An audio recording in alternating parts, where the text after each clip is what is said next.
Welcome to the Sage Thought Leadership Podcast, building experiences that connect, remove friction, and deliver insights. Well, hi everyone, and welcome to our podcast. I'm Ed Kless, and with me today is Ken Burke. Ken is the founder and CEO of the Entrepreneur Now Network. He is a speaker, serial entrepreneur, mentor, and author.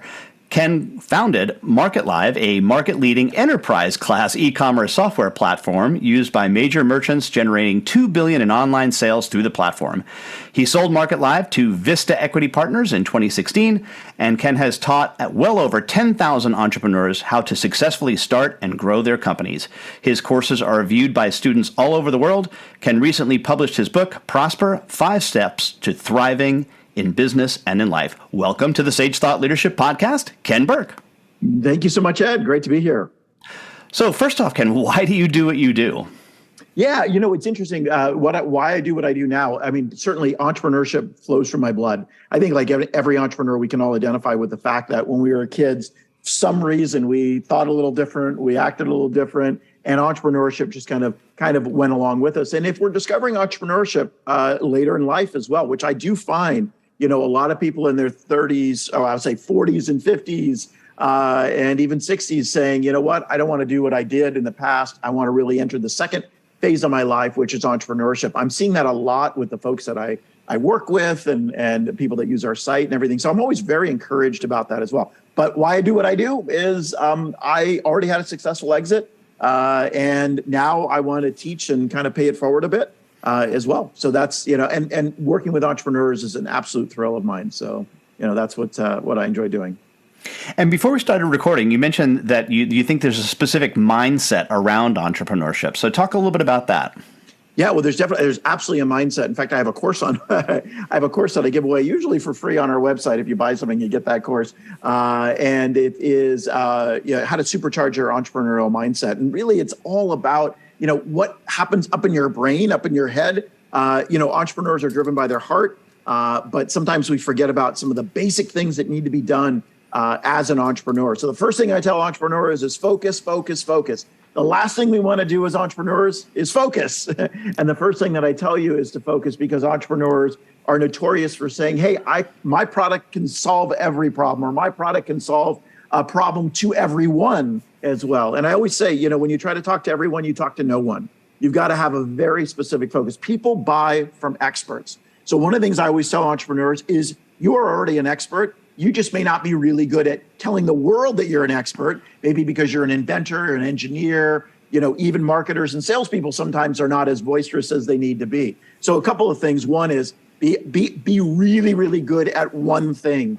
And the more that you can focus on that one thing and that target market and that message that comes through from that, the more people that are going to be attracted. So I call it the land and expand model, which is where you land first. You got to land somewhere and land tight. And then you can expand from there, not the opposite. Don't try to do everything all at once. It's tackling it. What will end up happening is you won't be able to charge as much for your product or service. People won't see you as an expert of what you do. And ultimately, you'll be spreading your resources very thin. And the one thing that entrepreneurs are challenged with is their resources. Money and time are our two greatest resources. And usually in the world of entrepreneurship, we have little of each, or not enough of each, I should say. So those are just some thoughts. But I do want to emphasize that becoming a leader in your space also means going out and being the face of your company and being that thought leader. I think it's really important for entrepreneurs to carry that knowledge and profess it out to the world. So wherever your marketing and sales strategy is, integrate thought leadership into that marketing and sales strategy, and you will see that supercharge. That will really jazz up what you're currently doing. Yeah, I think Steve Jobs is purported to have said that I'm almost more proud of the things that Apple hasn't done. So I think here's a great example of somebody who had the resources of Apple behind him, yeah, but yet still said, no, we need to focus on certain things. So it really does. It's a scalable idea all the way on up to the Steve Jobs and Apple level. It absolutely is, because, Apple is such a great example, and they are the best at what they do. There's no question that they are the best. Or you take Tesla, which is always used as an example, and Elon Musk around focusing on, creating the ultimate electric car, not just being first to market, because he wasn't first to market, but creating something that really narrowly focused. There's only right now, as of this recording, I think there's 5 colors of a Tesla. They're varying models, but they all look the same. So you want to talk about focus? That dude knows his target market. And I live in the middle of his target market. I live north of San Francisco in the little county called Marin, which some people know and some people don't. I think every other person has a Tesla, which is the reason I'm not going to buy a Tesla. And they're fine and lovely and wonderful cars. But boy, does he know his target market and knows it really, really well. And then he messages and communicates the meaning of that. Same thing with Steve Jobs and other great entrepreneurs. We can go on and on and on. But know your market by speaking to a particular audience, and you're going to be golden. You really can achieve so much more. That is the single biggest mistake I see with entrepreneurs. Is not being focused. What would be something else that they have to watch out for? Yeah, I mean, I think the one that pops right when you said that, the first thing that flashed into my mind, so I'm going to say it, is financials. I think that entrepreneurs generally, including myself, even though I built many financial models, I actually have courses on financials, and I built the model that many of my entrepreneurs use as well. I don't, in my own business, I don't really much like looking at the financials, and I try to avoid them as much as possible. That is the biggest mistake that you can make. Now, I've gotten over that, and over the course of my 30-year career in entrepreneurship, I forced myself to do it, but it's never a pleasant task. So I always say have a good 3-year financial plan. And I know this sounds like, oh, that sounds really basic. And I know that we have a lot of entrepreneurs that also use your software in the financial area as well. But you've got to have a good financial forecast, not just what's going on behind you, but what's going on ahead of you as well. And so, and the year one of that 3 years needs to be really dialed in. That means that you need to live and breathe by that. You need to revise it every month. You need to update the model. You need to also adjust your business in accordance to what's going on in the business. So I just watch entrepreneurs just run things off a cliff. It's like, you do realize you have 1 month of cash left, and they're like, yep, and we're going full steam ahead. And you're like, boom, crash. And I'm sure you see this, Ed, as well in your business. And so, granted, we all can't have 6 months of cash, reserve cash, to run our business, especially when we're getting started. But I got to tell you, living and breathing by a financial plan doesn't sound sexy, doesn't sound exciting. I got to tell you, that's one of the methods to win as an entrepreneur. I've got a million more, but that was just the first thing that popped into my head. Well, it's one of the first questions that they always ask on Shark Tank is they'll ask you, so how many of these have you sold? Yeah. Oh, absolutely. Absolutely. Yeah. And why haven't you gotten more traction?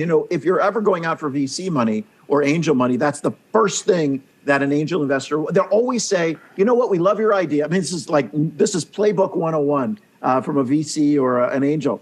We love your idea, but we want you to get more traction. We want a little bit more traction. Whatever stage you're at, it's never enough for them, right? But that's why you got to talk to 100 investors to get one. But when you got that one, make sure you have your business plan, your financial plan, your strategies down. I don't care about a written business plan. I care about having your business strategies all internally consistent. So when they start attacking you, pounding you with questions, that you're able to go, yep, I got my assumptions. I know what drives my financial plan. I know what drives my revenue. I know the numbers, my CAC, my customer acquisition cost. I know my lifetime value. If you're a subscription business, that's critically important. You know your ARR, your MRR, all those numbers, and that's what they're looking for. They invest in you, number one. They invest in an idea, and they invest also in the fact that you got your stuff together. So the further along you can bring your business from an investment perspective, I always say before getting that first investment, the better you are. Again, I could go on all day about that, and I won't, but that's another important attribute of an entrepreneur. I say covet thy equity, and covet thy equity to me means don't give away your equity if you don't have to, right? So you want to make sure that you're very careful about who you bring in and who you're giving equity to, both partners, employees, or investors, because you're going to need that equity. That's a currency down the road. So covet thy equity. I always did that. Even with Sequoia Capital, the number one VC in the world, I used to fight with them all the time about my equity. And at the end of the day, we had a nice exit because I did that. And Ken, we have an exit question that we ask all our guests, and that is, who's a hero of yours and why are they a hero? Yeah, and you asked this question. I had to think for a second before the interview. I'm like, oh, okay, let me get who's a good one. There's so many. And I will say Steve Jobs, after reading his bio, his autobiography, I absolutely love that book. But Wayne Dyer, because I'm also a kind of a spiritual / personal, I'm very much into personal development. That's my book, is called Prosper: 5 Keys to Thriving in Business and in Life. And Wayne Dyer was a very big inspiration for those of you that know him out there. He's since passed, but was a very big inspiration to me and who I am today. All right. And lastly, Ken, how can somebody contact you? Sure. They can go to www.entrepreneurnow.com. We got tons of free information, advice, guidance, videos, all that good stuff for entrepreneurs, and kenburke.com if you're interested in the book. All right. Ken Burke, founder and CEO of the Entrepreneur Now Network. Thanks so much for being a guest on the Sage Thought Leadership Podcast. Thanks, Ed. Review and subscribe by searching your podcast player of choice for Sage Thought Leadership Podcast.